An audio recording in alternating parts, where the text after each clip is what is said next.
wabarakatuh.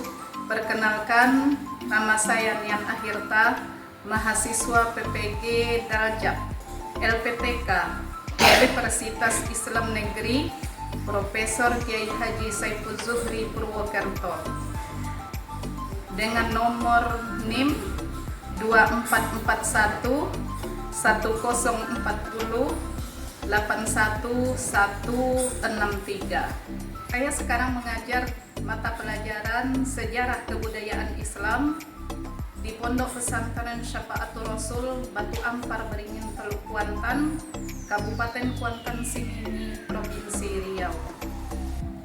Dan pada hari ini, hari Rabu, tanggal 14 Mei 2025, akan mengadakan unjuk kinerja. Selamat menyaksikan. Waalaikumsalam warahmatullahi wabarakatuh. Ahlan wa sahlan ya Umi. Welcome to our class. Oke, semuanya apa kabar pada pagi hari ini?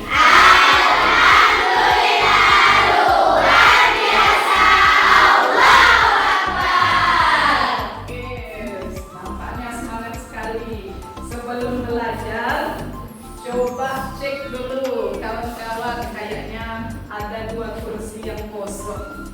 Fitri, Umi nggak lihat Fitri. Mana Fitri? Ini dengan Nabila. Iya kan? Bisa dimaskan atau di rumah? Di rumah. Mudah-mudahan bagi kawan kita yang sakit, kita doakan supaya mereka sehat. Sebelum kita memulai pelajaran, mari kita baca doa yang akan dipimpin oleh Kak Siva. Silakan. Doa tadi.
Putra-putri Indonesia, kita harus punya semangat juang yang tinggi. Kita harus cinta tanah air kita ini. Mari kita nyanyikan lagu kebangsaan kita. Silakan, kita akan menyanyikan lagu Garuda Pancasila ya nak ya.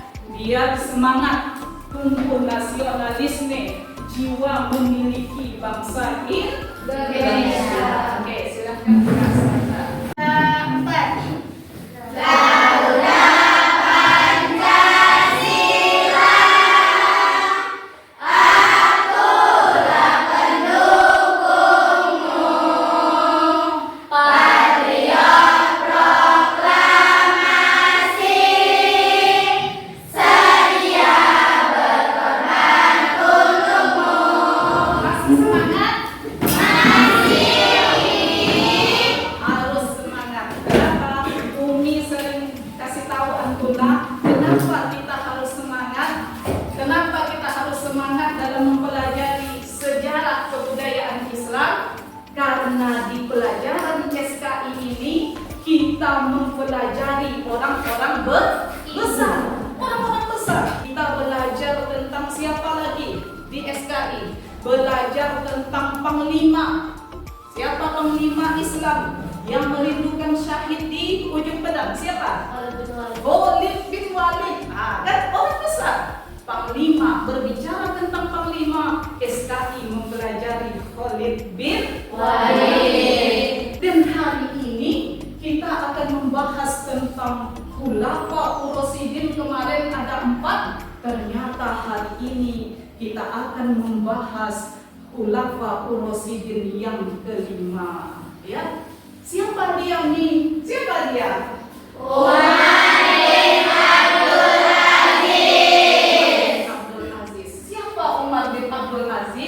Adalah keturunan dari Khulafa Ur-Rasyidin yang kedua. Ayo, kita sudah belajar tentang Khulafa Ur-Rasyidin. Siapa yang tahu nama-nama Khulafa Ur-Rasyidin yang 4 berurutan? 2, 3, 4. Mantap. Hari ini kita akan belajar seorang khalifah yang disebut, yang bergelar khalifah yang kelima, Khulafa Ur-Rasyidin yang kelima. Kenapa dia disebut dengan Khulafa Ur-Rasyidin yang kelima? Karena gaya kepemimpinannya sama dengan Khulafa Ur-Rasyidin yang keempat orang ini. Ya, pada masa Khalifah Umar bin Abdul Aziz ini tidak ada masyarakat yang nerima sedekah. Ini kepemimpinannya. Kita punya Khalifah Islam. Tak ada satupun di Indonesia yang nerima sedekah. Kalau dibawakan ke Indonesia, ya, pertanyaan bagi kita, ya, pertanyaan bagi kita, kalau seandainya antuna kita menjadi pemimpin, apa yang akan kita lakukan supaya keadilan bisa ditegakkan, kemudian rakyat sejahtera? Kira-kira apa yang akan kita lakukan? Apa yang akan kita laksanakan? Maka dari itu kita perlu belajar dari sosok Khalifah Islam yang bernama Umar bin Abdul Aziz. Apa tujuan kita belajar? Apa guna kita belajar? Apa yang harus kita capai? Yang pertama, antuna bisa mengenal latar belakang dan biografi singkat Umar bin Abdul Aziz. Tujuan yang kedua, antuna harus bisa menjelaskan bagaimana gaya kepemimpinan Umar bin Abdul Aziz. Yang ketiga, apa kebijakan yang dilakukan oleh Umar bin Abdul Aziz sehingga terlaksana kemakmuran tersebut. Dan yang keempat, sebagai generasi Islam, pemuda-pemudi zaman sekarang, apa yang akan kita contoh dari Umar bin Abdul Aziz? Kita kasih semangat? Masih! Harus disugesti dulu, karena kita perlu sugesti, ya. Kita adalah orang-orang hebat. Ada yang tak hebat di sini? Tidak. Jadi kita tepuk orang hebat dulu, ya. Tepuk hebat. Saya hebat. Kamu hebat. Kita semua orang hebat. Oke. Coba perhatikan ke papan tulis. Ini sosok Umar bin Abdul Aziz yang harus kita kenal. Siapa Umar bin Abdul Aziz? Siapa nama Umar bin Abdul Aziz? Umar bin Abdul Aziz bin Marwan bin Hakam bin As bin Umayyah bin Abdul Syam. Di mana Umar bin Abdul Aziz lahir?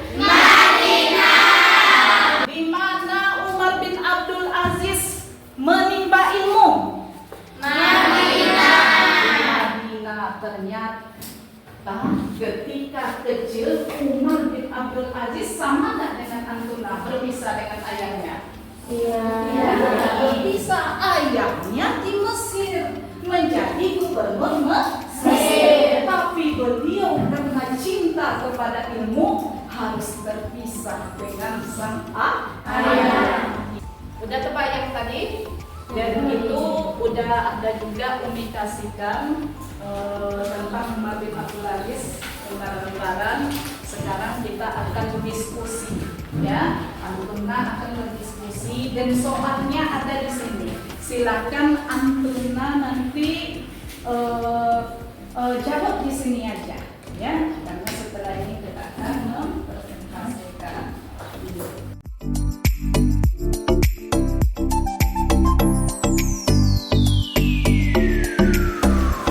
Ini boleh, ini sebagai rujukan juga. Kita kan punya LKS. Cari dari berbagai sumber, ya. Cari dari berbagai sumber. Tidak perlu itu aja.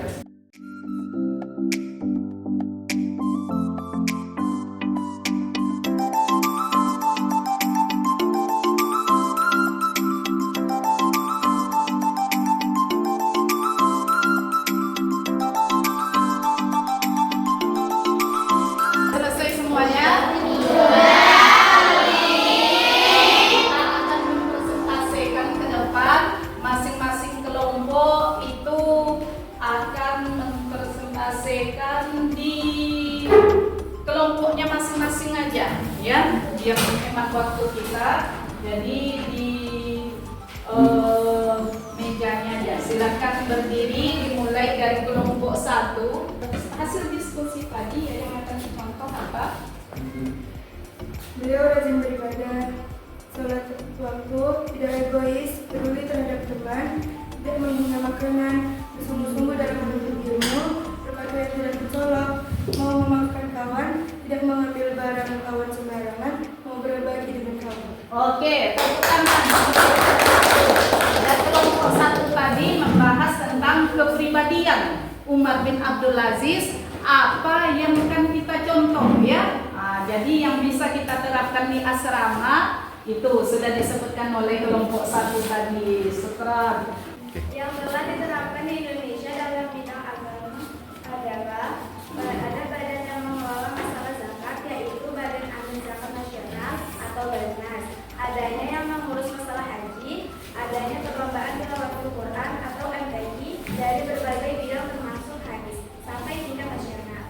Oke, ini ya dalam bidang agama ternyata pemerintah Indonesia telah menerapkan dalam bidang agama seperti yang dilakukan oleh Umar bin Abdul Aziz. Oke, syukran ya kelompok 2. Kelompok 3, kayak gimana?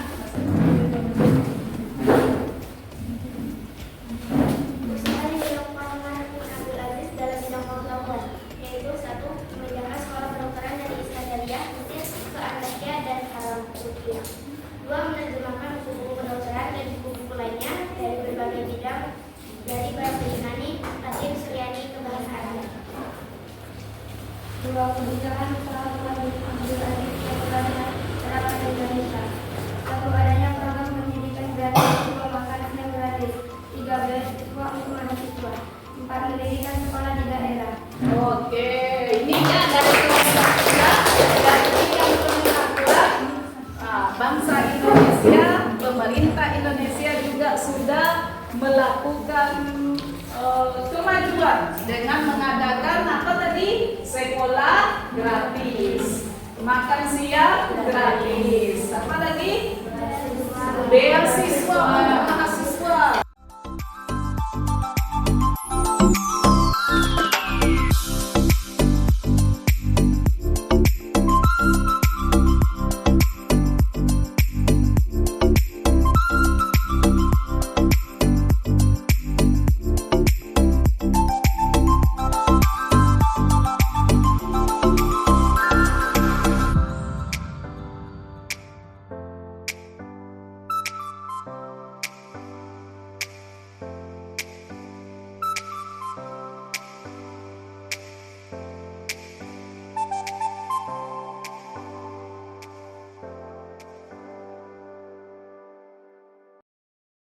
Oke, semuanya sudah presentasi. Untuk semuanya kita kasih tepuk tangan.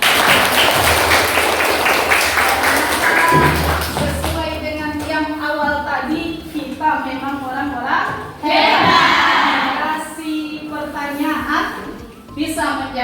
ternyata orang Indonesia sudah meniru gaya dari kepemimpinan Umar bin Abdul Aziz. Umar bin Abdul Aziz ini. Oke. Umi tanya seputar tadi ya. Kira-kira masih ingat di mana Umar bin Abdul Aziz lahir? Madinah. Oke, lanjut. Di mana Umar bin Abdul Aziz menuntut ilmu dari kecil? Madinah. Kemudian apa lagi? Di mana siapa yang mengangkat Umar bin Abdul Aziz menjadi khalifah? Ya, yang mengangkat sebagai gubernur itu Al-Walid bin Abdul Malik. Kalau yang mengangkat sebagai khalifah Sulaiman bin Abdul Malik. Oke, setelah menjadi khalifah, apa yang dilakukan Umar bin Abdul Aziz? Pertamanya apa?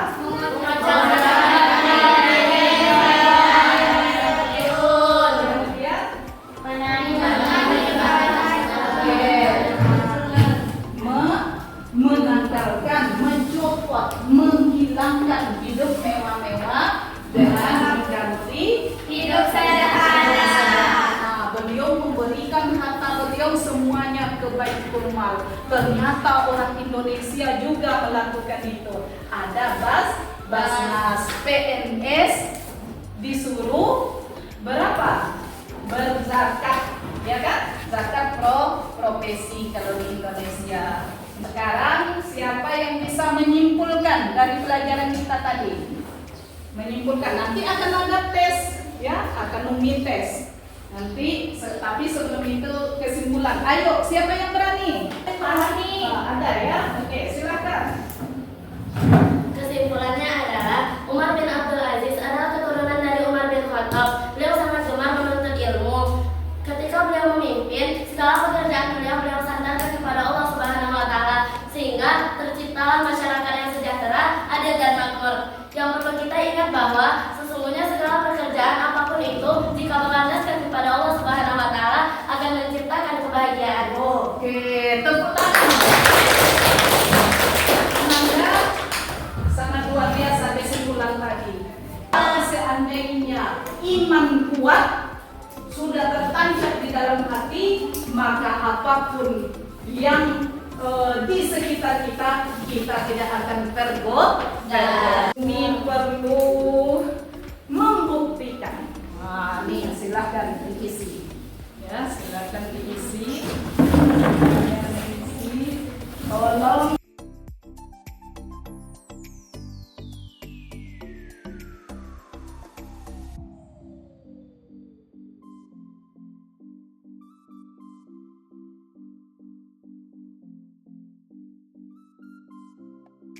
Setelah kita melaksanakan koreksi, mudah-mudahan yang kita pelajari hari ini mendapat berkah dari Allah, ya kan? Setelah kita koreksi dan mudah-mudahan betul semua, ya. Umi harapkan betul semua. Kemudian sebelum kita tutup, Umi harapkan kepada Antuna rajin-rajin belajar, karena berapa hari lagi kita akan ujian. Mohon belajar. Kemudian kalau nelpon tolong minta berkah kepada orang tua, ya. Jangan tidak minta berkah kepada orang tua, karena kita ada mau ujian lisan kan? Ujian lisan mungkin ini adalah pertemuan terakhir kita di kelas 7. Dan insya Allah kita akan bertemu di jenjang selanjutnya, ya. Oke, kita tutup dengan sebelum tutup perlu kita semangat lagi.